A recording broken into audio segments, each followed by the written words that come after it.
입자설, 그러니까 역사에 관한 이야기부터 쭉 시작을 할 텐데요. 이렇게 장황하게 썰을 푸는 이유는 이 입자라고 하는 것, 그러니까 물질을 이루고 있는 것들은 무엇인가라고 하는 질문이 인류의 역사와 함께 해왔고, 지금 이것이 굉장히 중요한 내용이기 때문에 여러분들이 그냥 단지 외우다가 뭐 실증 나고 이걸 도대체 왜 해야 되는지 모르겠다 이런 생각이 들까봐 그 중요성에 대해서 얘기를 하려고 합니다. 물질의 근원에 대한 어떤 인류의 고민들 뭐 이런 것들이 녹아있는 이야기라고 할 수 있습니다. 자, 학교에서 촬영을 다 못하고 와서 다시 집에 와서 이어서 얘기하겠습니다. 선생님이 첫 번째 영상에서 굉장히 천천히 얘기하고 조근조근하게 얘기하고 그리고 약간 졸린 것 같은 표정이기도 하고 좀 그랬었는데요. 그때 컨디션이 너무 안 좋아서 선생님 좀 많이 아팠거든요. 좀 본 모습과 다르게 나온 것 같습니다. 원래는 조금 말도 빠르고요. 뭐 하고 싶은 얘기가 너무 많아서 혼자 좀 많이 굉장히 빠르게 얘기하는 편이에요. 그래서 오늘은 좀 본 모습에 가깝게 얘기를 하도록 하겠습니다. 그리고 이 화면이 너무 뽀사시하게 나와서 이 지금 화면에 나오는 모습은 선생님이 진짜 모습이 아닙니다.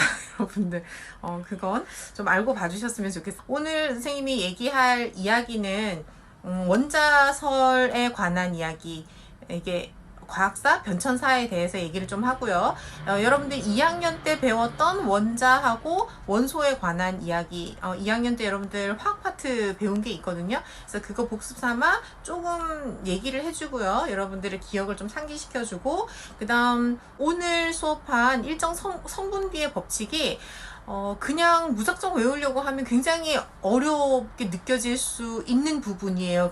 조금 고민을 하다가 화학의 가장 기본이면서 꽃이라고 할 수 있는 주기율표를 좀 소개를 해주면 어떨까 해서 주기율표는 이런 것이다, 이런 그냥 되게 복잡해 보이는 표가 아니라 이 원소들이 가지고 있는 어떤 성질을, 어떤 주기성을 나타낸 굉장히 합리적이고 논리적이고 정말 감동적인 표다 하는 걸 잠깐 소개를 해주도록 하겠습니다. 혹시 주기율표 부분에서 진짜 못 알아듣겠다, 선생님 왜 저런 걸 하고 있는 거지, 이런 생각이 든다면 마음 편하게 그냥 건너뛰어도 됩니다. 왜냐면 도움을 주기 위해서 설명을 하는 거기 때문에. 하지만 주기율표가 잘 이해가 된다, 굉장히 저걸 알고 나니까 더 쉽다 하는 사람은 3학년에서 배우는 화학 단원에서 정말 큰 걸 얻어갈 수 있다라고 생각을 합니다. 자, 오늘 선생님이 하는 설명은 마음 편하게 들어줬으면 좋겠습니다. 말 그대로 여러분들 이해를 돕기 위한 부연 설명에 해당이 되고요. 어렵지만 재미가 있습니다. 왜 과학사부터 이야기를 시작을 하냐면, 우리가 지금 교과서에서 보고 있는 이 지식들이 누적되어서 우리한테 오기까지 그 역사와 과학사의 삶을 들여다보면 하나하나가 감동이 아닌 게 없고 저절로 과학자에게 감사한 마음을 가지게 됩니다. 여러분들이 역사와 함께 봤으면 하는 바람에서 얘기를 해주는 거니까 그냥 옛날 얘기 듣는다 생각하고 들어주시면 되겠습니다. 혹시 중간에 필요한 내용이 있으면 Alt하고 프린트 스크린 키를 눌러서 복습할 때 한번 보면 되겠습니다. 자, 우리가 지금 공부하고 있는 원자설이라고 하는 건 기원전 400년 전에 데모크리토스라고 하는 과학자로부터 시작을 했는데요. 이때 기원전 BC라고 하는 이 서기라고 하는 연도를 세는 단위는 기준이 예수의 탄생입니다. 우리가 지금 현재 쓰고 있는 2020년이라고 하는 2020이라는 숫자를 세는 그 방법에 해당이 되고요. BC 400년 전 할 때 BC는 예수의 탄생을 기준으로 해서 그 전이기 때문에 Before Christ라고 하는 뜻이고요. BC가. 그 다음 우리가 지금 현재 2020이라고 세는 그 기원 후는 AD 2020 이렇게 씁니다. 기원 후의 약어입니다. 이 AD 같은 경우에는 아노 도미노라고 해서 신의 나이라는 뜻을 가지고 있습니다. 자, BC 400년 전에 살았던 데모크리토스는 그러니까 지금으로부터 2400년 전에 살았던 사람이다, 이렇게 알 수가 있죠. 데모크리토스 같은 경우에는 굉장히 많은 저서를 쓴 좀 부유한 과학자였는데요. 이렇게 오래전에 살았던 과학자임에도 불구하고 그 당시에 물질을 쪼개어 나가면 물질은 점점 작아지다가 사라질 거다라고 믿었던 그 당시의 사람들과 달리 물질은 계속 쪼개어 나가면 나중에 더 이상 쪼갤 수 없는 가장 작은 알갱이인 입자가 남을 거다라고 하는 입자설을 주장을 하게 됩니다.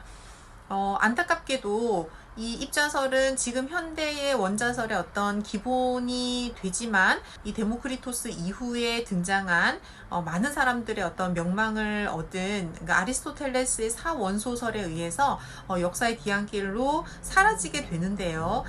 하지만 지금에 와서 돌이켜보면 이 데모크리토스의 저서에 나와 있는 생각들은 정말로 획기적이고 엄청난 사실이라는 걸 알 수가 있습니다. 입자설도 주장을 했고 그 당시에 공기의 존재조차도 몰랐던 시절에 진공에 관해서 이분이 이야기를 한 내용이 있습니다. 굉장히 앞서가는 분이 아니셨나 뭐 이런 생각을 하게 되고요. 데모크리토스 이후에 아리스토텔레스의 사원소설을 사람들이 믿고 있었을 때 또 하나 이제 플로지스톤 이론이라고 하는 어떤 아이디어를 사람들이 믿고 있었는데요. 이 플로지스톤 이론은 뭐냐면 기체에 대한 어떤 지식이 전무했던 시기였기 때문에 사람들은 공기의 존재를 몰랐습니다. 그래서 공기라는 건 없고 그냥 빈 공간일 뿐이다. 모든 물질에는 플로지스톤이라고 하는 어떤 것이 포함이 돼 있어서 물질을 태우면 이 플로지스톤이 빠져나오면서 이제 질량이 줄어들고 빈 공간인 공기는 이 빠져나온 플로지스톤을 받아들인다. 뭐 이런 아이디어가 아주 오랫동안 100년이 넘게 사람들에게 믿어지고 있었습니다.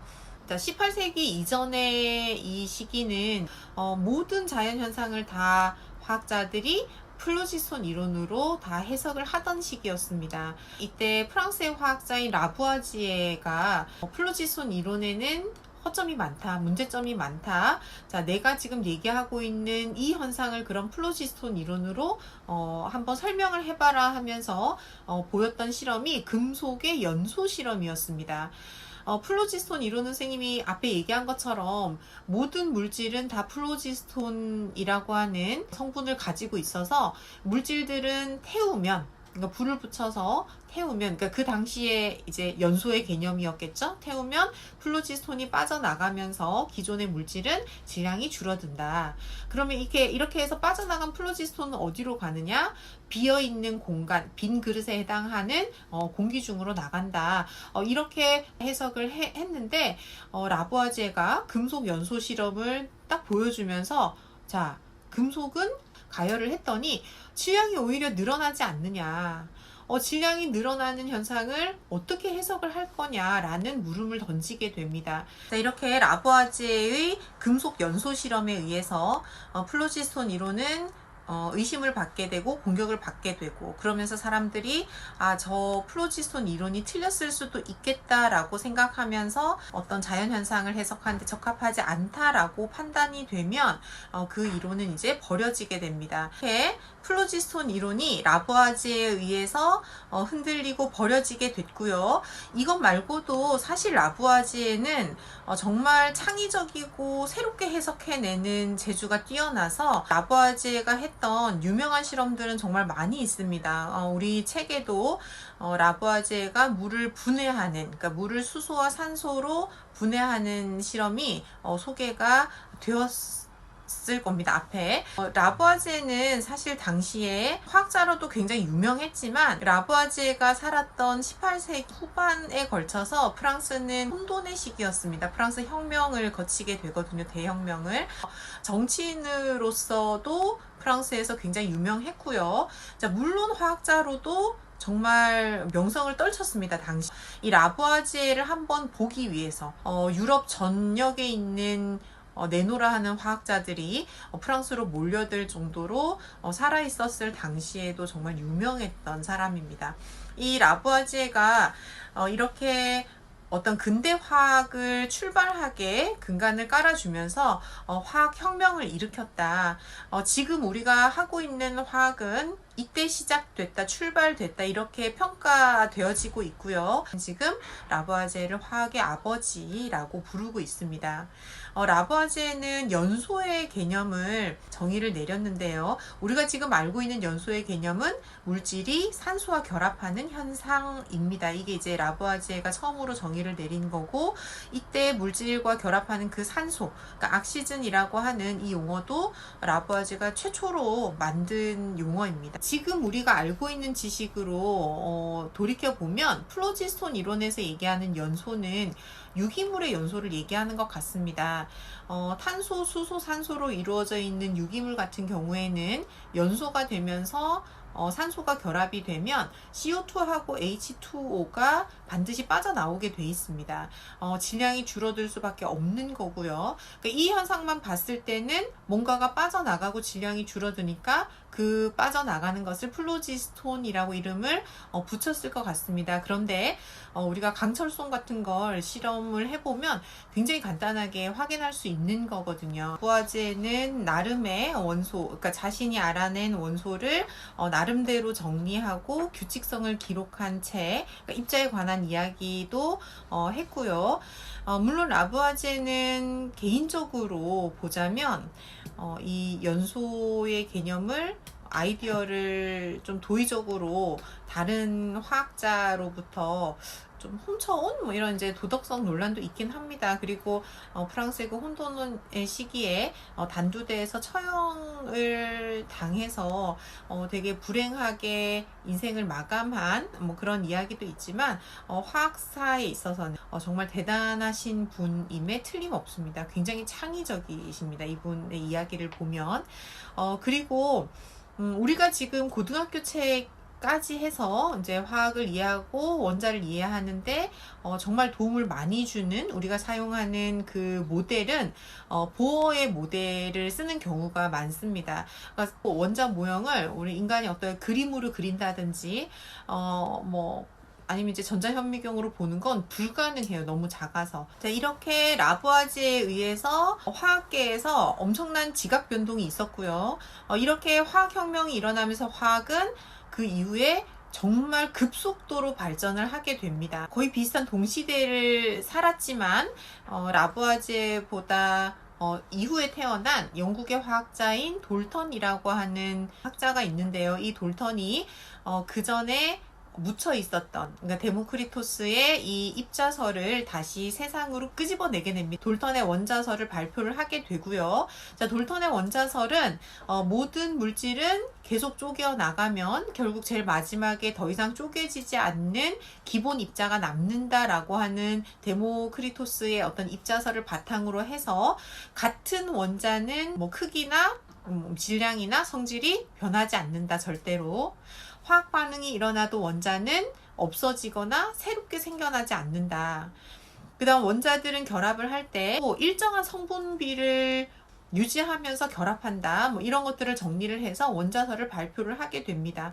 그러면서 입자에 관한 이야기가 어떤 발전을 해 오게 됩니다. 이 돌턴의 원자설을 출발로 해서 그 이후에 핵도 발견이 되고요. 핵 주변을 돌고 있는 전자도 발견이 되고, 핵은 다시 양성자하고 중성자로 나눠진다는 것도 발견이 되고, 그 이후의 이야기는 여러분들이 고등학교 화학에 가면 자세히 배웁니다. 그래서 선생님은 우리가 지금 하고 있는 중학교 수준에서의 돌턴의 원자설까지 이야기를 마치고, 자, 우리가 교과서에서 보는 한 페이지, 두 페이지에 나오는 그 단편적 지식들이 얼마나 오랜 세월을 거쳐서 그리고 한 과학자의 인생을 통틀어서 연구한 결과라고 하는 것, 그런 거에 대한 느낌만 좀 남아도 오늘 선생님이 충분히 의미 있는 이야기를 했다고 생각을 합니다.